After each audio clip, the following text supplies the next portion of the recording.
Welcome. It's two-way tonight. Thank you for joining. It's our last episode of the week. Very happy to have you here. We've got basically a symphony in two parts tonight. First, it's Meghan McCain. Nice enough to spend some time with us to analyze the week. She's kind of like Mark Shields and David Brooks rolled into one. So it's our Friday night wrap with Meghan McCain. And then at about 5:30 Eastern time, we'll be joined by two outstanding pollsters. Celinda Lake, who's a Democrat at Goeas, who have written a book together. They polled together. They're total pros, and they've got a new poll. We'll look at some slides. You can ask questions. As always, if you're watching on YouTube, welcome. We're glad to have you here. Our audience continues to grow, which makes us very happy. Makes us less happy. The chat remains a sewer. Don't read it. And try not to put garbage in the chat, but I know you'll do it anyway. I'll say again, don't tell me to kill the chat. Our analytics people say the chat does wonders for something, so we're not killing it. Just don't read it. Here on the YouTube, on the two-way platform, you can ask questions. Some of you already have your hands up, which is spectacular, like others to raise their hands, particularly if you've never raised your hand before. Tonight's your lucky night. Chance to ask Meghan McCain a question. Not many people get to do that unless you take some questions in your other life, but a lot of questions here on live video. Anything can happen. Meghan is a firecracker of unpredictability. She could say anything. So be ready to ask her questions. Not a lot of news today. There's still no Treasury Secretary nominee. No real developments on any of the other nominees. I continue to think that Pam Bondi looks like a good bet to be confirmed if there's no revelations. And Matt Gaetz said today on Charlie Kirk's podcast that he was not going to maneuver to get his seat back that he won re-election to, which some people thought he could. But he's out of Congress. What he's going to do remains to be seen. I hear mixed things about a possibility of working in the White House. I tend to think not. Maybe governor, maybe senator, maybe podcast host. Maybe he'll get a show on two-way. We just don't know. But we've not seen the last of Matt Gaetz. Really, there's not a lot of other news. So, again, if you want to ask Meghan a question, raise your hand. But now, as we say in the entertainment business, without further ado, ladies and gentlemen, it's Meghan. Meghan, thank you for joining. Your household was not super keen on Matt Gaetz being Attorney General. What's your verdict on the denouement, the meaning? Does it matter that he's gone now? Does it say anything about Trump's power or senators' likelihood to stand up to him? What lessons did you draw from that, if any? The first one is that I'm gonna have like a tiny little bit of Schadenfreude, if you don't mind, that I was right and Sean Spicer and Dan were wrong. And I was wrong too. We were all wrong, and you were totally right. We should have listened to you. We should have listened to you. You were totally right. Gloat, but just a little, because a lot of people are telling me, not just you guys. Like I felt like I was alone on this island that he's not going to. Yeah, no, you were totally right. Thank you for reminding me. No, I'm serious. You're right to take the victory lap, because here's the thing: you were right for the right reasons. You knew why he wasn't going to make it. You didn't just guess. You knew. The Venmo receipts were very damaging, and anyone who has I have one. Like it just was very gross. And I think one thing that's been interesting for me, and I don't know how you or the audience feels about this, but there's been a lot of sort of like explicit threats and veiled threats about not whole MAGA Republicans in the Senate and Congress. I believe Kimberly Guilfoyle sent one that was like, "This is your MAGA mandate, and if you don't keep it, Elon Musk is going to flush money into your opponent so you don't make it." And there are some people in Senate like Mitch McConnell and Susan Collins who don't care that those intimidations are not going to work. And for me, as the token non-MAGA Republican, and there's 7 of us left and everyone lives in Virginia, there's it's like not a demographic that really exists, but it made me happy that there's still some power in what our founding fathers set up, that it's not just going to be one king making all the terms. And he was a wholly unfit candidate. I don't care. I really respect everyone who works on two-way. I really respect Dan and I really respect Sean, but he was a deeply ill-equipped, unfit person for that role. Yeah. Do you know Pam Bondi? I do not. She has beautiful hair, but I don't know. She does have beautiful hair. And I think in general, she quaffs well. But she's also a former Attorney General of Florida. On paper, very qualified. Do you have a thought about whether she's significantly enough of a step up that you think, yes, she should be the Attorney General?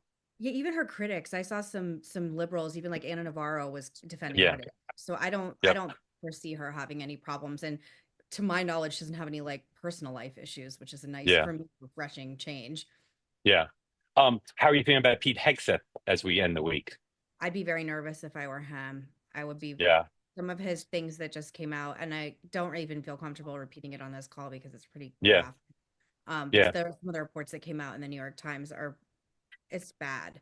It's it's just not great. And I just, those of us who have been around Pete, and he's a wonderful man in a lot of ways, but he has a reputation that I think people are Yeah. finding out. And I'm not here to be a morality police. I'm more concerned with national security. Like Yeah. my issue with people who have affairs is just like, can you be like Eric Swalwell and sleep with a spy? Like that's always my concern. Like, can you be? And he did, and I don't know why we always Yeah. ignore that. But like that is my Yeah. concern: is can you be compromised by a foreign asset? My cab driver to the airport just now is from Ukraine, and he said women shouldn't be in. He heard me doing a TV hit talking about Pete Hegseth, and he said women shouldn't be in combat. They're they can do lots to help the military efforts, but they shouldn't be in combat. They're not as strong as men. How do you feel about Pete Hegseth's view on whether women should be in combat roles? I know so many incredible women in the military who, serve in lots of different roles. I do have friends who argue that in like very intense war situations, like on the ground combat, it's not appropriate. I have mixed feelings about it. This isn't like my number one issue, but it also indicates it's just another thing that I know how the chat is, and I know how people feel on Thank you. Sunday a lot of times. You're in the Delta Lounge. It's Friday night. But I just feel like there's a total lack of respect for women in general coming out of all this right now. And Yeah. Yeah.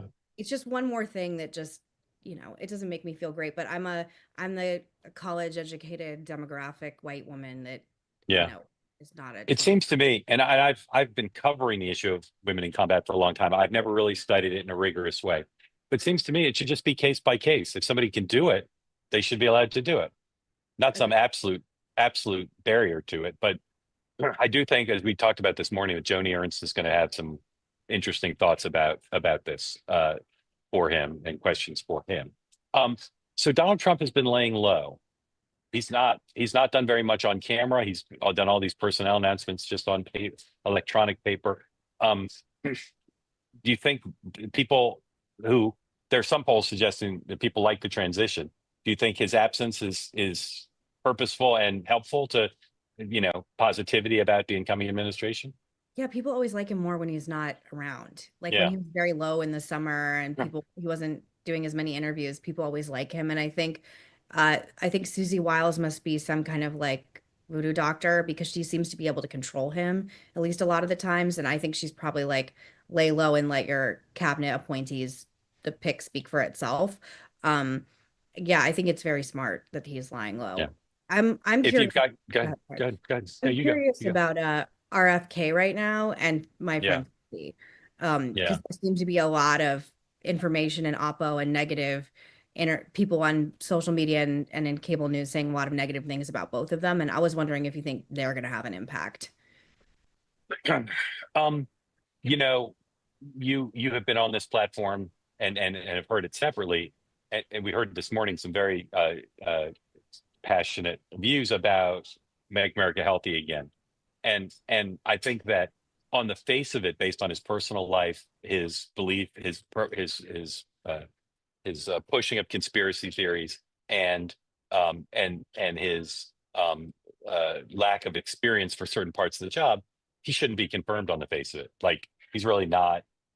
He's not a good candidate for those things. But between his celebrity, his political potency, and his really unprecedented advocacy for children's health and for nutrition and all that, I think he may be confirmed. I think people may just say that's when Trump's going to get because he's got all this appeal. I could be wrong, but that's my gut. Tulsi, you and I have talked about this before, and you're much closer to her than I am, obviously, but I share your belief in her heart and her competence. Like she's just a very good person. I wish that some journalist or she or someone on her behalf would add more clarity to the Russia stuff and the Assad stuff. It's just I followed it for years. I know what I think. I know you and I have talked about this. You had issues with it before. I think the sooner there's a definitive explanation, not just of why she said what she said when she said it, but what she thinks now. Mhm. I think unfortunately, because nominees can't speak for themselves and because journalists, it's too hard for journalists and they're all tired from the campaign. But but if they could somehow get a definitive account, what did she mean? Where is she now in these things? Because as you know, people are saying she's like a spy and she's like a dupe and like she's completely they want to see her security clearance. Like I think the sooner that gets cleared up, the better. Because as of now, it's really not cleared up. It's like a hovering, uh, a constant questioning. So I think she'll make it, but I think her chances would be better. Excuse me. I think her chances would be better if that were done. Because like I said, even I don't know what the truth. I mean, I know she's got a good heart, and I know she's loyal to America, and I know that plenty of people, including Donald Trump, who believe in peace, believe you say nice things about dictators because you want to get it done, and they want to hear that. But again, I think the ambiguity is a problem because it's a problem on the left and the right. Right? They're all there's. She's not just opposed by one side, and obviously Democrats resent her for leaving the party. So I think they'll both make it, but I am worried about her as your friend that this ambiguity is just. I mean, the things I read about her are just nuts. So Mhm. that's what I think. I have a few more questions for Megan, but we want to get to your questions soon. So please raise your hand or some hands up already. If you'd like to ask Megan a question, your time will come shortly. Um, how are your Harris supporting friends doing? I continue to be pleasantly surprised at nope, no rioting in the street, people kind of accepting it. I still worry about January when Trump's actually president. But how are your friends doing who on the left? My personal friends are just sort of like keep calm and carry on. They're very angry at um Nancy Pelosi's sort of insistence on continuing to run everything. Like that is a constant that keeps coming up is that like 84 years old led them to the slaughter. She's not a person that Yeah, can lead anymore, which I've never heard criticism of Nancy Pelosi up until yep, like it's brand new. It's totally yeah, brand new. the election. But I do think like there's we can have an honest conversation about an 84-year-old that just ushered in a historic loss for the party, whether or not she's the right person to lead going forward. I don't think so either. Um, People are very, when you talked early before the election about mental health issues in the country, people are just depressed and sad and feel alone. And I will say, like, I just had, experiences this week with people who are MAGA and very intense supporters of Trump. And they're not the most gracious winners, I would say. And I don't think that's helpful either. And I just, as you always say, like, I really hope for grace and prudence and understanding that with politics comes pain along with joy, and that I just don't know how moving forward the like screw you, you're not MAGA, we were right all along message sustains any kind of like I just want normalcy and univision, excuse me, like unity within the country. Yeah, And I was so disappointed that didn't happen with Biden. I'm genuinely worried it's not going to happen with Trump. And I think it's just yeah, really bad to have this sustained amount of time this divided. right. I'm gonna ask you some stuff that you may not want to answer, so you'll just say pass. Okay. How's your brother doing who supported Kamala Harris? It's okay. I love my brother Yeah, very much. He actually, we're gonna do a podcast at some point talking about it, and it has not been that he doesn't want to. We just haven't had been able to get scheduled yet. He's very busy, and I'm very busy. So I'm gonna do one talking to him. I think it's weird for him to be, a military. He's in the army. He was a Marine before. He's done like 5 or 6 tours. I can't remember how many. And I think it's weird for him to feel like the only white military guy that voted for Harris. yeah, Um, He's okay. He's not great. I think he yeah, feels a lot of ways about it, but I just keep telling him, I love him and no one's gonna blame McCain for not being able to support Trump. I feel like the weirdo in our family. Like I feel like the weirdest one for not becoming a yeah. Democrat at this point. What about your mom? How's your mom doing?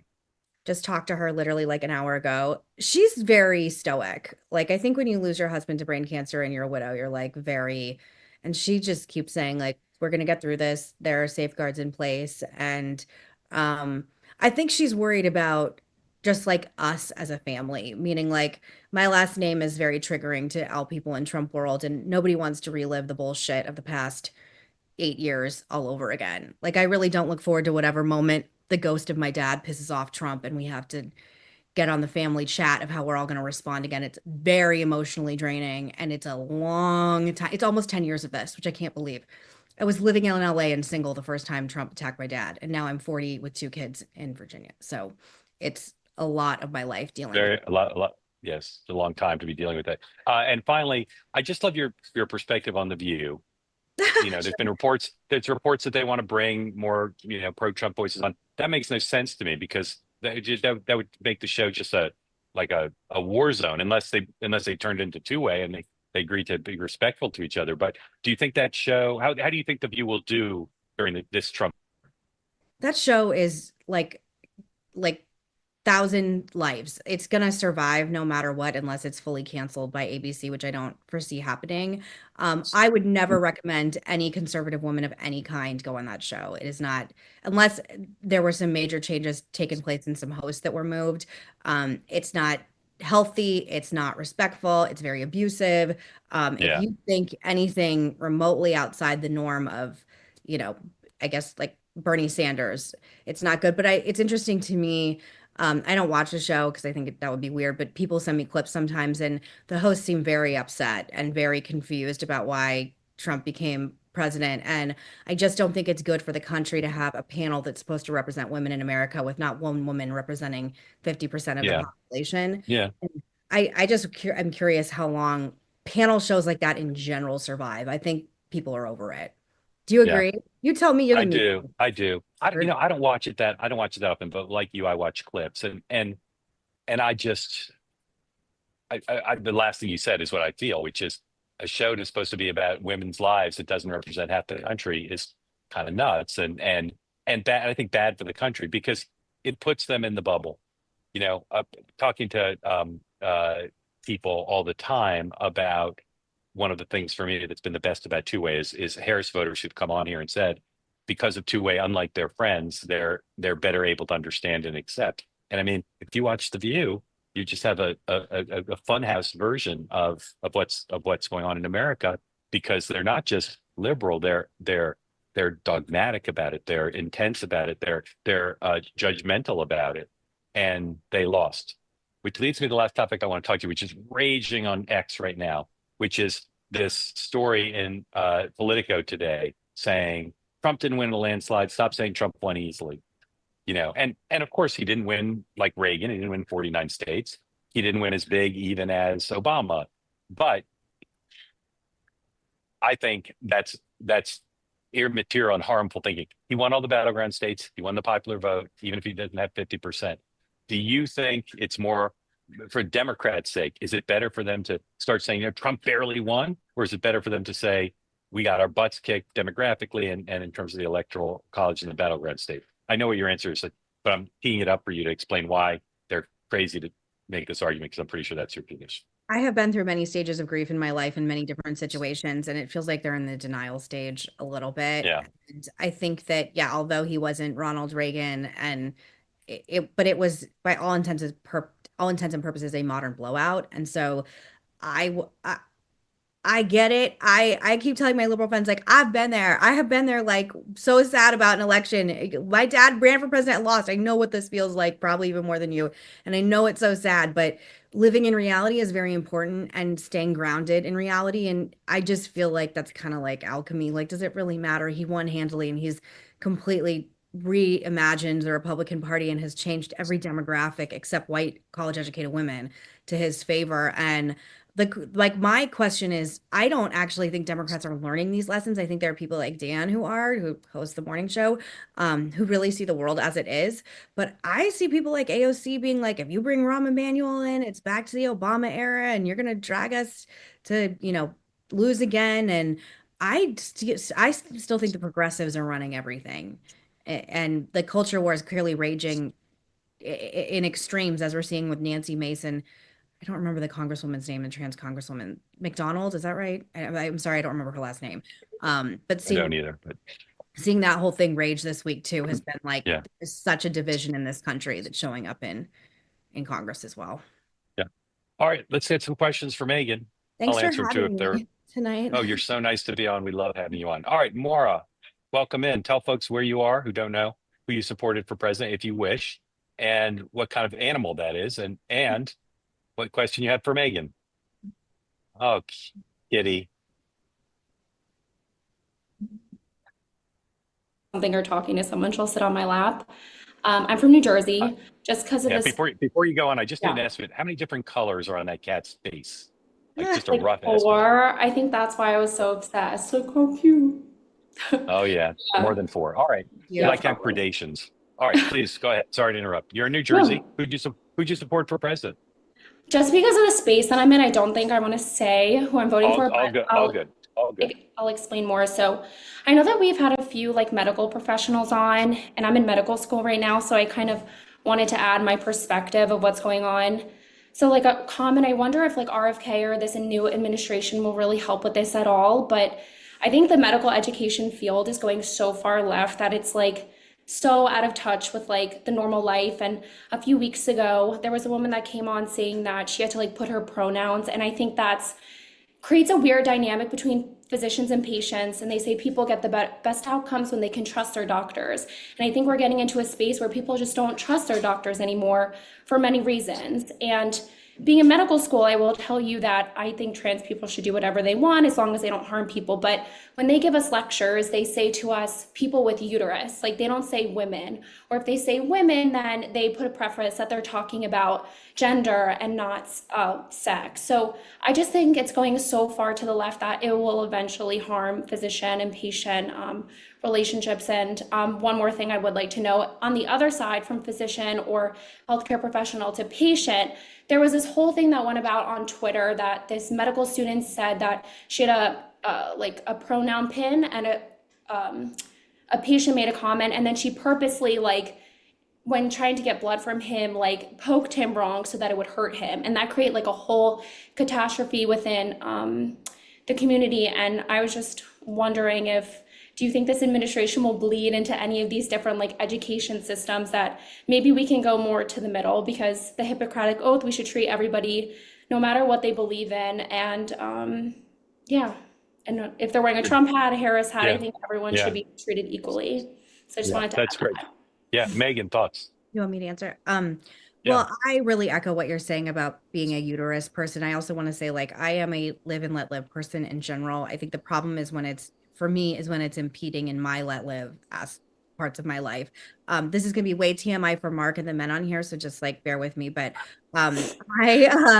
I breastfed my daughters, and my first daughter had a really hard time latching, and I had to breast pump and breastfeed at the same time while I was still working on The View. And any woman who's ever done that, you have to do it like every 2 hours. It is the hardest thing I've ever done physically in my entire life. And I'm so proud that I did it for like 9 months, both daughters, like carrying that stupid pump around, all the things. And to be called a chest feeder and have something that I consider an accomplishment in my life, it's literally an accomplishment that I was able to physically do this for my kids. I am so offended at being a chest feeder, birthing person, giving birth, and all that. I had preeclampsia. I was in the hospital for a week on a magnesium drip, like I had very hard labors, emergency C-sections, the whole thing. And to have these like literal physical acts of labor taken away from me, it is one of the things that when people say like what radicalized you, it's the thing that radicalized me. And I think it's not, I'm not a doctor. I haven't been to medical school, but it is not science to call me anything other than a woman who gave birth to 2 children. And men cannot give birth. And I don't think this is controversial. That doesn't mean we shouldn't respect and give dignity to trans people on both sides. I fully believe that. I have trans friends. People always find that hard to believe, but I lived in New York for 17 years, and I want people to just have dignity, but that includes my spaces, my body, my achievements. And that's where this is getting really tricky. And I actually do think there's going to be a lot of changes made.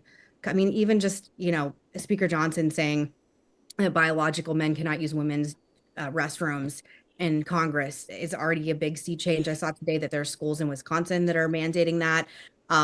I think this has gone way too far, and 85% of the American public agrees with me. I've never understood why Democrats hang their hat on this for something that most women in the country, most mainstream women have problems with this. And my last final thing, because I want to rant, is that any woman knows, Moira, you're in medical school.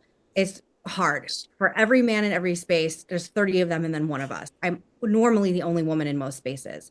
So to already have us not being in enough spaces and not being in Congress and not being in the Senate and whatever. And I know the men on here get very mad when I get like turfy, but it is very important for women to be in spaces. To take that away again, to take away my right as a woman to exist, it's not just, it is the thing that gets me like the most angry when I have heat. But I try to be respectful, but it's the thing that gets me most angry. And I do think there's going to be ramifications in the Trump administration for this. I really do.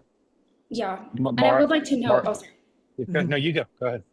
Like if we spoke about this like at my school, like I would get in trouble. And I think it's just like an echo chamber that I hope more people can start to speak out, especially with like platforms like this. Like having that doctor speak out, I was like, oh my God, I can't believe like he said he was a doctor and like where he was and like what his name was, because there could be a lot of ramifications in this. But again, I think those people are speaking for a lot of us that are too afraid to kind of speak out. But yeah. Thank you. If anybody tries to fire anybody for speaking out on this platform, our community will rise up. Don't worry. Mara, are there other examples? Sorry. Say again. What kind of doctor is he? Or do you want to be? You've missed. Oh, does she want to be? Yeah, that's a good question. What kind of doctor would you like to be, Mara? Do you know yet?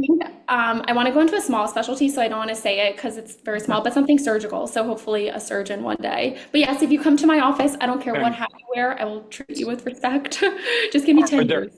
Are there other examples of how the training is politically correct besides the one you gave that stick out for you, or is it basically stuff along the lines of language?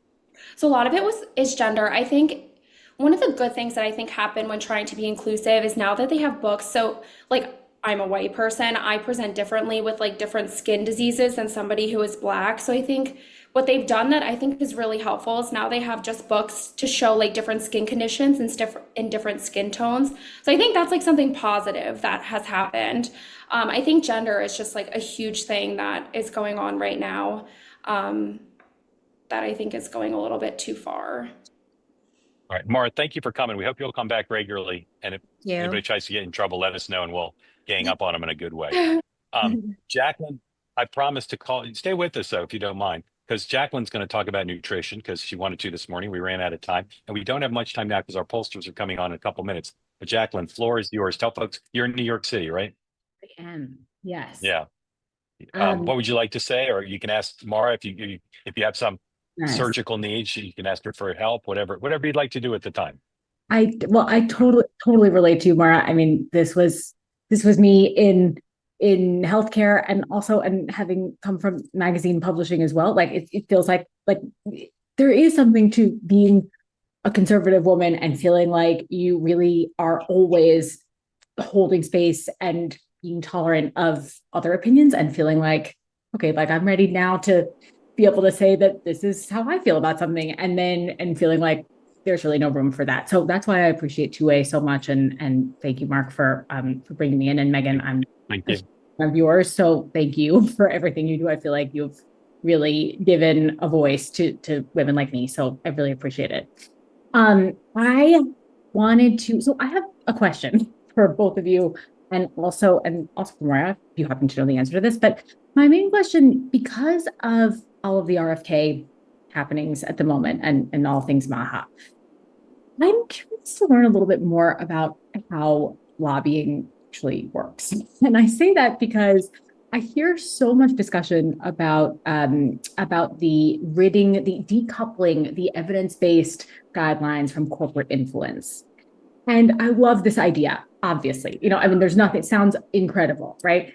The problem is that anything that we remove from this system, and this is true of nutrition as well, anything you remove from your diet is only as good as what you replace it with. And the same is true of anything that we remove from this type of system is only going to be as good as what it's replaced with. And that is really where I'm scared, because the current US wellness industry is valued at 1.2 trillion, whereas big food and big pharma are in the billions still. So we have corporate influences that could be completely unregulated from completely, arbitrary dietary supplement sources. Like that's who I'm seeing mostly represented in some of the more public facing things, my animals.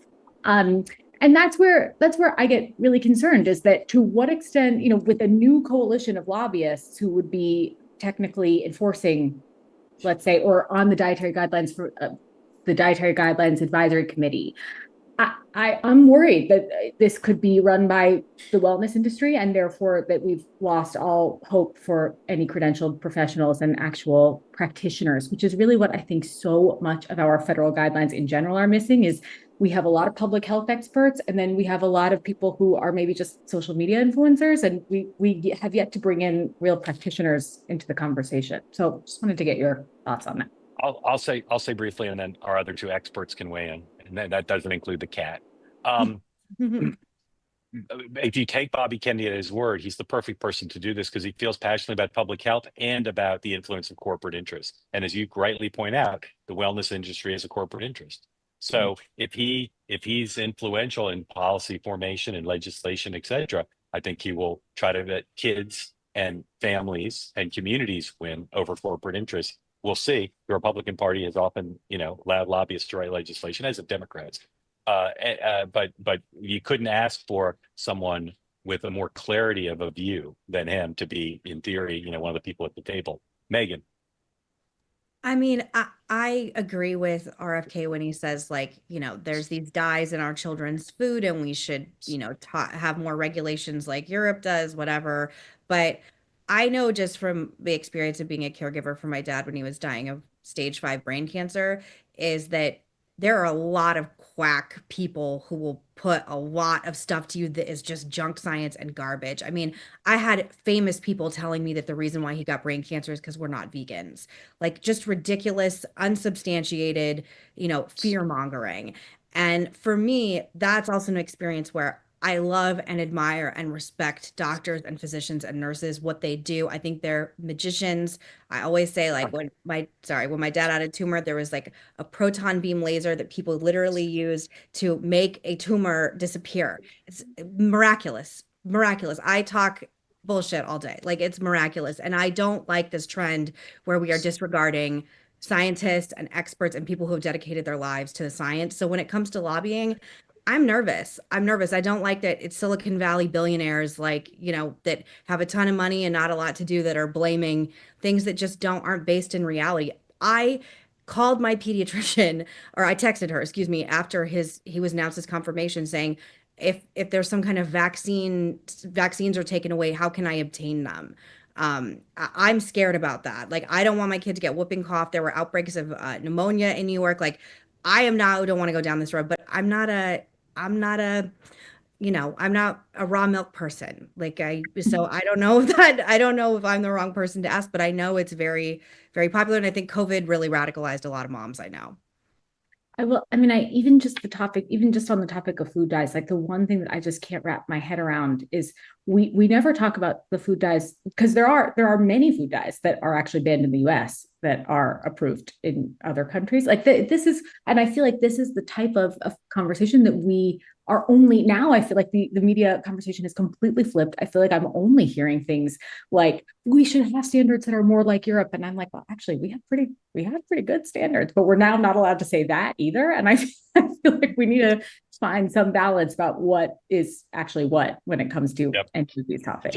Jacqueline, I hate to interrupt you, but Celinda Lake is here, and we're going to switch over to our pollsters in the back half of the show. Very grateful to Jacqueline. Maura, what's that cat's name? Kitty, because I couldn't figure out a name. All right, better than Fido, but only barely. Thank you both for joining. Very grateful to you. Please, I'd love you both to come back. And Jacqueline, as we said this morning, we'd love to be part as we talk about these issues with your expertise. So thank you. Megan, can you stay for the polling, or you got to go? I can. No, my husband's sitting. I'm really looking forward to it. Moira, thank you so much for the question. Yeah, thank you both for being part of this and for sharing links you did. All right, Celinda's here. There's Celinda. And Ed is here. Ed has been here from the beginning. Ed, what'd you think of the first half of the show, Ed? Tell Celinda wasn't here. Fill her in. Just give Celinda like a summary of the first half of the show. What happened? Actually, I want to start with something while Megan's still here. The book that Celinda and I wrote was dedicated to John McCain, Senator McCain. And Megan knows I ran the convention years ago. And Celinda was kind enough to say, rather than here's the person I want to dedicate it to, she knew how important it was to me. And so we both dedicated the book to Senator McCain. Thank So you. That's so That's beautiful. lovely. special person, and it's so great seeing Megan after all these years. Thank It's you. really Yeah. great to see you, Megan. Ed was always the Um, loveliest.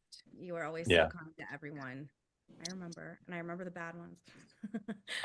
Ed, do you want to do an episode recap, or that's not your thing?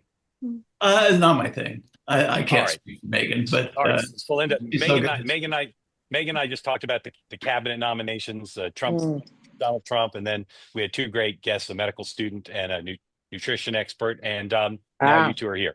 I'll be brief because I want to get to your slides, but for those of you who don't know, Ed and Celinda, they're not unique, but they're pretty special. They're two practitioners of polling who have worked together for years civilly. They respect each other's work. They both do politics. They also do groups and corporate work, and they are people who care about their clients, and they're both partisans, but they care about the country, and they are perfectly in sync with what we try to do here. And we're so grateful whenever they make some time for us. So thank you both for coming. You've done a new poll, and unless you guys feel otherwise, I'd love to just start showing people the poll. Is that okay? Sounds Sure. great. Yeah. Okay. And we'll go till 6 Eastern. So here comes the poll. Put up the first slide, and then we'll take your questions. So if you've got questions about the polls, about the poll or polling, you feel free to raise your hand and we'll get you in the back cap. So go ahead and put up the deck, please. And Celinda and Ed will narrate and tell us about what they did. Well, and thank you so much for having us. And Mark, we always love being on this show and love doing anything with Ed. And this is a long-term work that we have done. And now we're working on this. It's moved from the battleground to the battleground on civility poll, which we're very, very happy to do with the Institute of Politics and Public Service and the McCord School at Georgetown.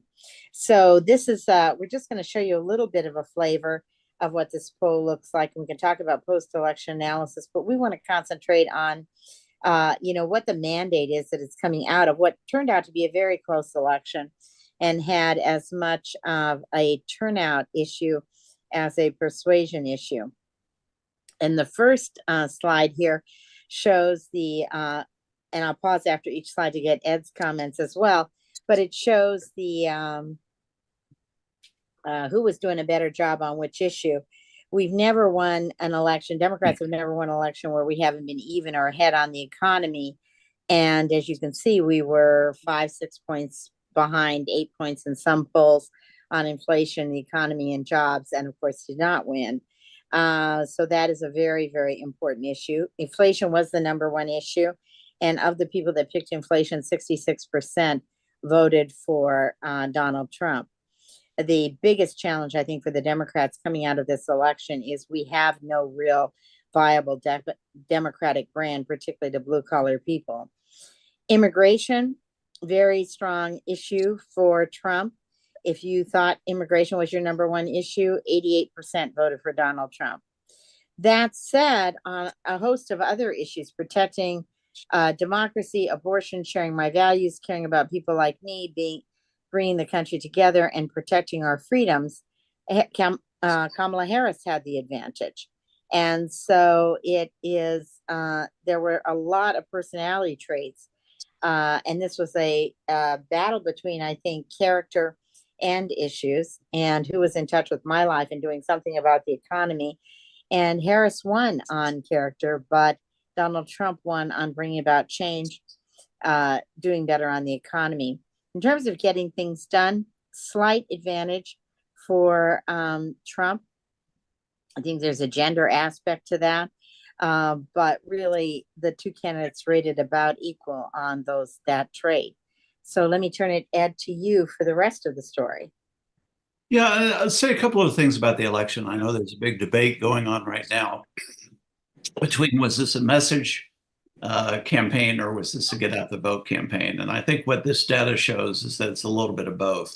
I should say on the front end, this is 800 voters that we interviewed right after the election, but they were not necessarily voters. They were eligible voters, but turnout is one of the interesting things about this election. Trump ended up getting about 2.4 million votes than he got 4 years ago. And Harris got 7,185,000 less votes than Biden got. So that means there's 5 million votes out there that did not participate this time that had voted 4 years ago. And it appears to be a problem on the Democratic side because so many of those votes did not turn out for her. One of the things that I thought very often both of the campaigns kind of misunderstood a little bit is at the point Biden withdrew from the race, Biden was down, depending on the poll, somewhere between 12 and 16 points to Donald Trump. But at that point, Donald Trump had not gained one vote. He was still at the same number that he was. And there was all this discussion about the momentum that she had because she went from where Biden was to dead even again. But all she did was move the bar back to where Biden was before he started declining. And then it remained basically dead even to the rest of the campaign. So some of the things that occurred in the campaign may have impacted on the message, but if you look at the overall numbers, it really didn't move much at all.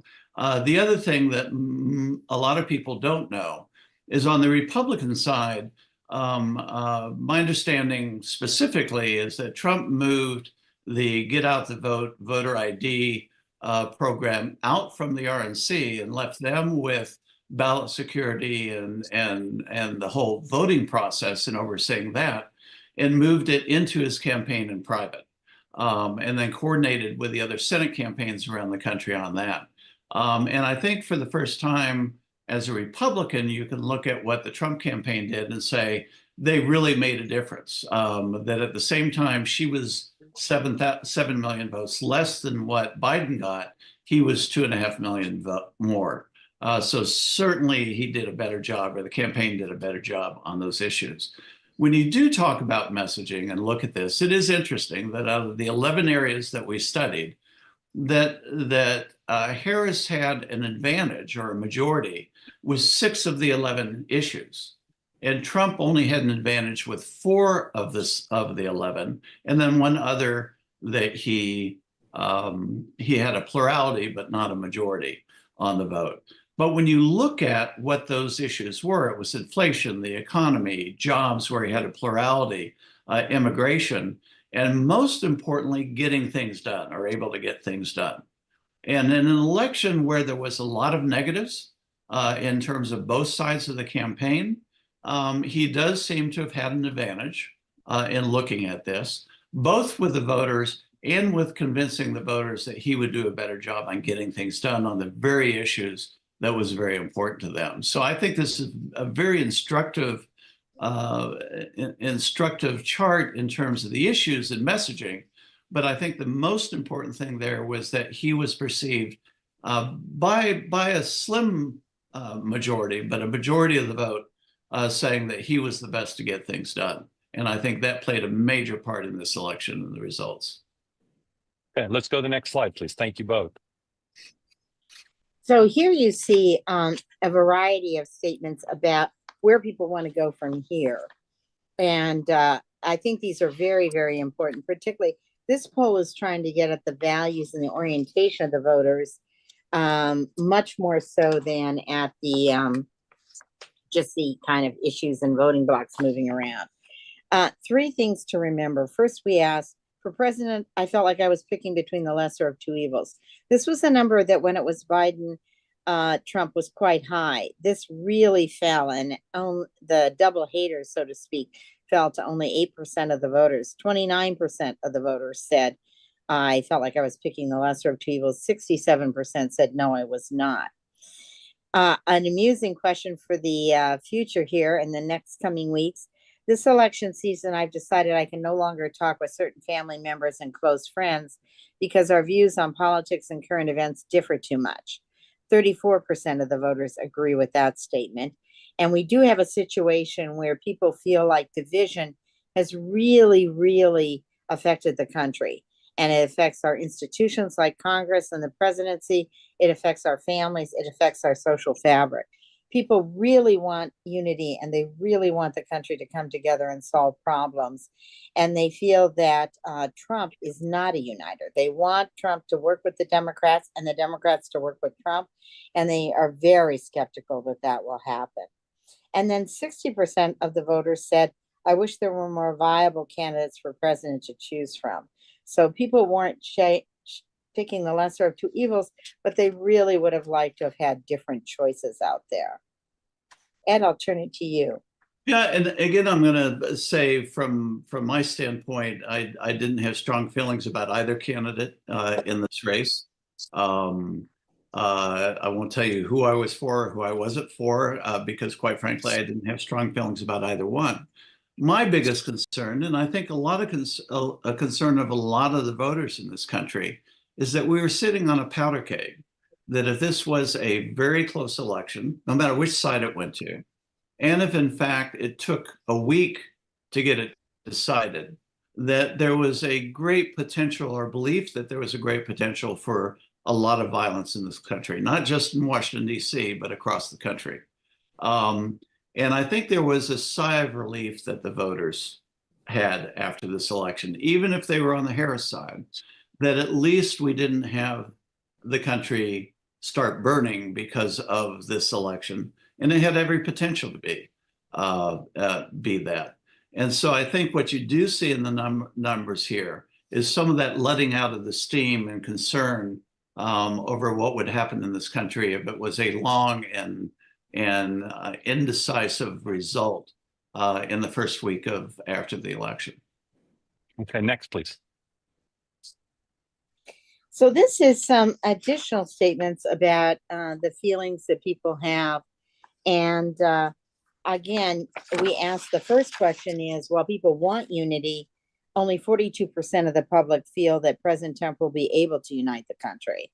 And some of that is ability, some of that is inclination as well. 55% of the voters say he will not do that. 51% of the voters agree that President Trump will be more focused on getting revenge than getting things done. 95% of the voters, it's more like core value than actually an issue debate. I want President Trump, the Republicans, and the Democrats to work together to solve the major problems in this country. And 82% of the public said it will be good for the country if President Trump and Congress compromise to find solutions, even if this means I will not always get everything I want. And finally, 59% of the voters say, I want Democrats in Congress to be a check on President Trump. This is way beyond his vote, way beyond his personal favorability. So you see here a situation where people really do want checks and balances. They want the country to come together. They want everybody to be working with everybody and compromise. And they think it's highly unlikely that that's actually where we'll be headed. And you know, my observation of since the election is I think the Democrats have made a very conscious decision not to jump on every little thing that Trump does. And I think that's a smart decision on their part. A good example is what happened with Gaetz. They basically remained quiet about that and let the Republican senators raise questions about Gaetz. And that way it didn't throw everyone into their partisan corners, which is very divisive and very divided in this country, and allowed there to be more of a public discussion over the quality of the person that was nominated and whether he should be in the list. And ultimately, I think he ended up realizing that that was not going to work in his favor. I think if the Democrats would have jumped on him right away, I think it might have been a little bit different reaction. And I think right now, at least, the Democrats are being very smart to kind of sit back and not be as critical and kind of let this play out. Now, whether they can hold their breath and do that for long, that's going to be the big question. But I think Ed, I'm sorry, I need to interrupt you. We were meeting with a potential investor today, and he asked me if we ever break news on two-way. Scott Bessent, according to a well-placed source, will be the Treasury Secretary. I believe we're reporting that first. So I believe our PR folks are on the call. Please, somebody tweet out that on two-way we reported Scott Bessent, according to a source, has been offered the job of Treasury Secretary. Ed, sorry to interrupt. Please.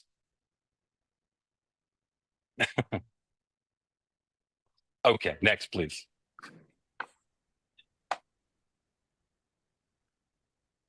And this is a question, again, of asking people, do you want to compromise or not? And what you see here overwhelmingly is the voters have the desire to compromise. And I know we're running out of time for questions, so let's just move to the next chart too, which I think is our last one. And then we can, Ed can comment, and then we can still leave some time for questions. Okay. This, This is a question we've been asking since April 2019. And as you can see, the number at 66.5, the question is from 0 being total peace to 100 being civil war. Where do you think our country is right now? And it does look like, in fact, that we got the lowest number we've ever gotten in terms of this survey. If you look at the next chart, I think we have the next chart, asking a year from now, it actually dropped substantially down to 61. Now it's still above 50%, but I think this is a little bit of the letting out steam in this election and things turning out not as violent or negative. These are all, I think, good signs that perhaps we can start moving to a more civil relationship between the two parties, which is something that in their heart they would really like to do, like to see. The one thing, if we can go back 2 charts, I did want to mention one thing there. This is a question we've been asking for some time. Celinda is very well known because we've asked it separately before. Celinda is very well known for saying very often in polling, we find voters can hold contradictory opinions, and they resent it deeply if you point it out to them. So we always try not to point it out to them. We try to mix the 2 questions that they're contradictory on and see where they really stand. One of the things we've been saying for some time now is that you have about in the 65 to 70% saying that they want partisan, even if it means giving up on some of your hard positions, they'd like to see compromise in order to find common ground and solutions. And you have about 23, actually one of the lowest we've had, it usually runs about 27 to 30% saying they want their members of Congress to stick with their values, even if it means that they don't get anything accomplished in problems. The real point I would make is that we've seen a real change in voter turnout in off-year primaries. In 1990, 35% of Republicans voted in Republican primaries and 35% of Democrats voted in Democrat primaries. In 2022, it was 15% of Democrats turned out in Democrat primaries and 17% of Republicans voted in Republican primaries. I picked the off year because the presidential campaign can kind of distort that. And what we have found is that it's the hardcore far right and far left who are voting in those primaries. And it's those very same people that say, fight over values, even if you don't get any solutions. I think as we talk about how do we get Congress to be more productive and in fact work together a little bit to find solutions to our problems, that they may all agree on what the problem is, but they don't agree on what the answers are, that one of the answers is getting away from the people that are elected to office, nominated for office, coming from the far right and the far left, when in fact about 60-65% of this country is truly centrist. They may be center right, they may be center left, but they truly are centrist. And I think one of the ways to get to a more productive political environment is to get more of those people involved in picking the actual nominees. Awesome. Okay, let's go to questions. And again, if you've got questions about the poll, please come on in. If you've got questions about something else, please put your hand down. So let's start with Hugo. Hugo, come on in. Question for Celinda and Ed. Go ahead. I apologize. It's not specifically about the poll, but it's election polling and election related. Sure, go ahead. I think I saw on the Silver Bulletin, Nate Silver's Substack, that he said that there were still, even in 2020 and 2024, there were still more people that are eligible to vote that don't vote than either candidate got in either 2020 or 2024. Mhm. Is that true? What in the world can be done about that? And there's so much talk about mandates and about people being decisive victories. In this one particular, what does it say that so many eligible voters are not participating in elections? Some of that is driven by age. The older you are, do you own a home? The more connected you are to your community, you're more involved in voting. But turnout in presidential elections has been basically fairly flat at about 70% of eligible voters, year in and year out. Sometimes one side gets more of their type of voters out, and another gets more of theirs, which is very much what happened this year, and very much what happened in 2020, where Biden increased the vote from 65 million to 81 million voting for him in that election from 2016. I don't know that that's an answer or it's necessarily bad. Okay. Because there's always a question of, if they're not paying attention, do you really want them making a decision? Without that, I'd like them to be somewhat informed of what the campaign. Right. But I also think it's a matter of the environment. If the economy is bad, you get more of a certain type of voter voting. If the economy is better, you get more of a different type of voter voting. And I think the key thing is that I'm a big proponent of more positive campaigns. My concern with both sides being so negative is what we're doing is educating people on what to be against, rather than campaigning on what you're for on both sides, so people are educated on what to be for. And I think if we would educate people more about what we're for on both sides, as opposed to what we're against, I think we probably could increase voter turnout quite a bit. I think that also removing barriers like registration, we should, if we have states that have election day registration, have higher turnout, states that have vote by mail. If you have all vote by mail, you have higher turnout. In fact, that was one of the reasons that turnout was higher in 2020. So removing barriers. And then, I feel mixed about mandates as well, but they clearly increase turnout. And in particular, if they're accompanied with fines, I feel kind of mixed about that personally, but that is a way to increase turnout. And then having different kinds of candidates, more younger candidates, increase turnout among younger voters.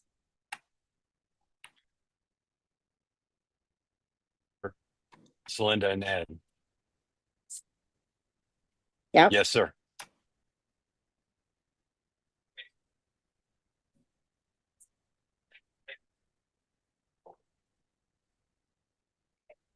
Every county goes red in my state.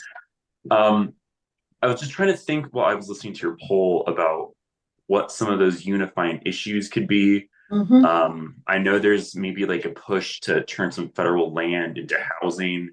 I was just trying to think, are there any specific issues that you could see maybe legislators getting on board from both sides of the aisle? Well, unifying issues among the voters and unifying issues among the legislators are two different things. Any three voters in America can agree on more than Congress does at this point.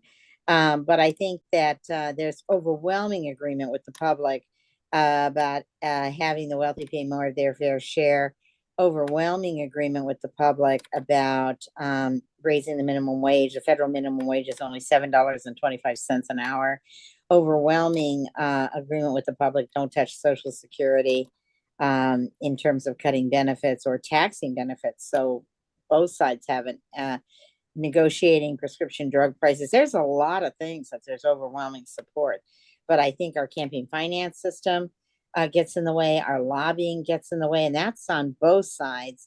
And then you have both sides that have said, let's not pass anything because we don't want the other side to get credit, and that's atrocious.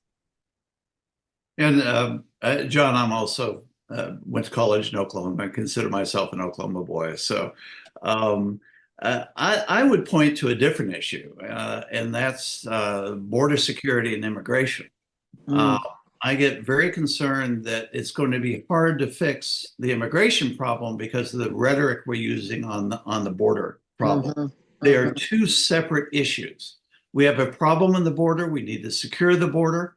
But some of the rhetoric we're using in talking about securing the border is making it hard to fix what's been broken for almost 40 years, 50 years, which is our immigration system.